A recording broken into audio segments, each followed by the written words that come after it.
సరే తెలంగాణ ఉద్యమంలో ఢిల్లీలో సోనియా గాంధీ కాలు కూడా మొక్కినట్టు తెలిసింది చెప్తారా? తెలంగాణ మూమెంట్ జరిగేటప్పుడు మేమందరం 12 మంది ఎంపీలు తెలంగాణ కాంగ్రెస్ తరఫున తెలంగాణ ఇస్తామన్న తర్వాత తెలంగాణ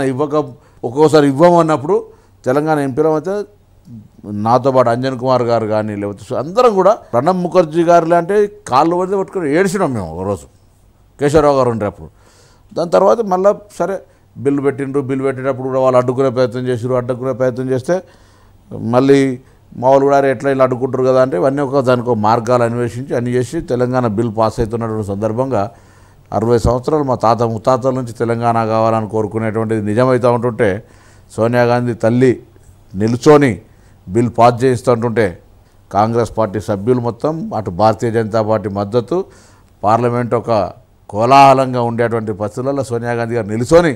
బిల్ పాస్ చేసేస్తుంటే సాష్టాంగంగా దండం పెట్టి తెలంగాణ ప్రజల తరఫున నమస్కారం చేసినాం. నా తల్లికి నమస్కారం చేసినటువంటి భావన, తెలంగాణ ఇచ్చిన తల్లికి నమస్కారం చేసినటువంటి ఒక గొప్ప అనుభూతిని తీసుకున్నాం. నేను తెలంగాణ ప్రజలు